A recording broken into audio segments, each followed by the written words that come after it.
నమస్కారం.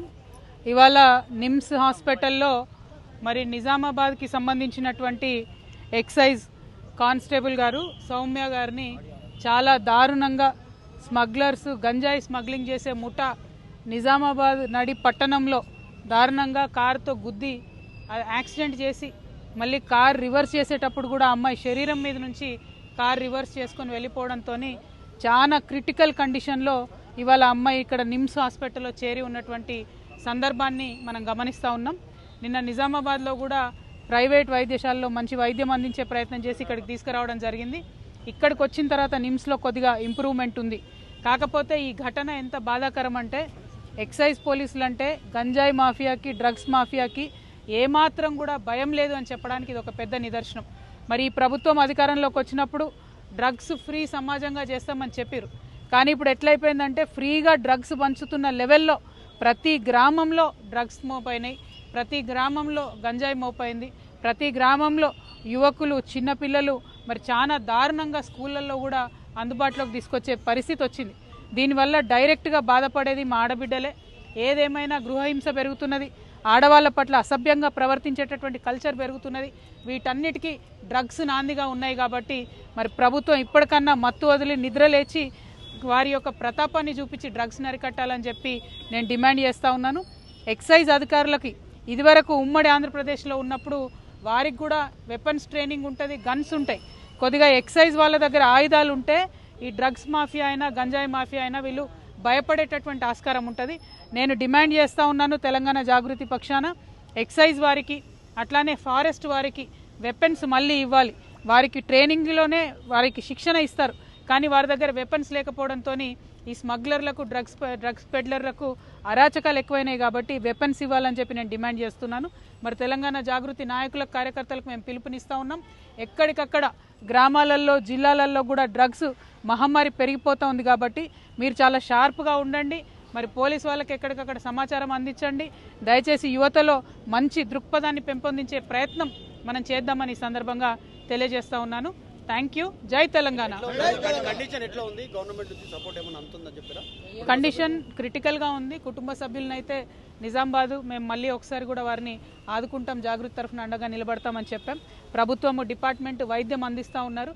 కానీ అసలు ఒక గంజాయి స్మగ్లింగ్ చేసే ముఠాకి మేము ఎక్సైజ్ కానిస్టేబుల్ ఢీ కొట్టొచ్చు అనే ధైర్యం వచ్చింది అంటేనే యాటిట్యూడ్ చాలా మారిపోయినట్టు అర్థం, విచ్చలవిడితనం పెరిగిపోయిందని అర్థం.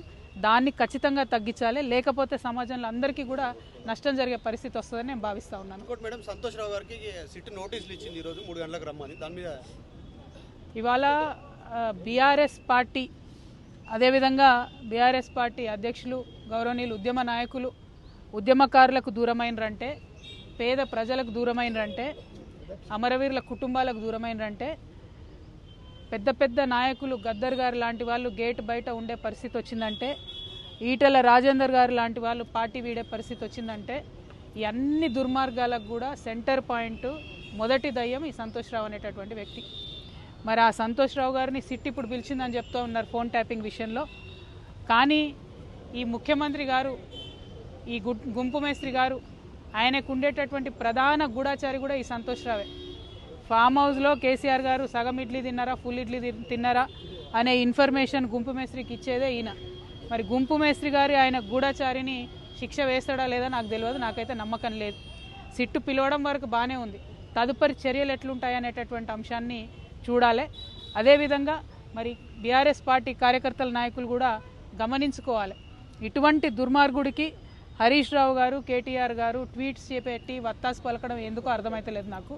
మొత్తం పార్టీలో అనేక మంది నాయకులకు కన్నీళ్లు తెప్పించి రక్త కన్నీరు పెట్టించినటువంటి దుర్మార్గుడు, మొదటి దయ్యం, నేను ముందు నుంచి చెప్తున్నటువంటి దయ్యం ఈ వ్యక్తి. మరి ఈ వ్యక్తి ఇవాళ వచ్చిండంటే చట్టం కరెక్ట్గా తన పని చేస్తే శిక్ష ఖచ్చితంగా పడుతుంది. కానీ గుంపు మేస్త్రి గారు ఈ గూఢాచారిని కాపాడుకుంటాడని చెప్పి నేను అనుకుంటా ఉన్నాను. మరి అటువంటి పరిస్థితి రాకుండా పోలీస్ డిపార్ట్మెంట్ వాళ్ళు పక్కడబందీగా మీ పని మీరు రాజకీయాలకు అతీతంగా చేయాలని కూడా డిమాండ్ చేస్తాం.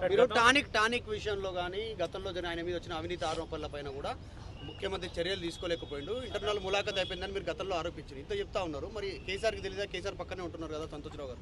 నేనేమంటున్నా అంటే ఒక్కొక్కసారి మన నీడను కూడా మనము గుర్తించలేనటువంటి పరిస్థితి వస్తుంది. మన చుట్టూ ఉన్నటువంటి వాళ్ళు మన కళ్ళను కప్పేసేటటువంటి పరిస్థితి కూడా ఒక్కొక్కసారి వస్తుంది. మరి అటువంటి పరిస్థితుల్లో ఉద్యమకారులకు దూరమయ్యి అలా బీఆర్ఎస్ పార్టీ ఓడిపోయి ఆగమయ్యే పరిస్థితి వచ్చింది. మరి ఉద్యమకారులకు ఉద్యమ నేతను దూరం చేసిన పాపం మాత్రం ఈ దయ్యాన్ని వదిలిపెట్టదని నేను అనుకుంటా ఉన్నాను. కానీ మళ్ళీ చెప్తున్నా, నేను గుంపు మేస్త్రి మీద నాకు నమ్మకం లేదు. గుంపు మేస్త్రి గారి గూఢచారి ఆయనను కాపాడుకుంటాడనేటటువంటి ఒక భయం అయితే నాకుంది. అందుకే నేను డిపార్ట్మెంట్ వాళ్ళకి అప్పీల్ చేస్తూ ఉన్నాను, పక్కడబందీగా వెనకాల ఏముందో ఇన్వెస్టిగేట్ చేసి తీయండి. Thank you. జై తెలంగాణ. గతంలో మీ ఫోన్లు, మీ కుటుంబ సభ్యుల ఫోన్లు కూడా ట్యాప్ అయినటువంటి అనుమానాలు మీరు వ్యక్తం చేశారు. మీకు కూడా సిట్ నోటీసులు ఇస్తుంది అనుకోవచ్చా? చూద్దాం ఏమవుతుందో, నాకైతే తెలియదు. Thank you. జై తెలంగాణ.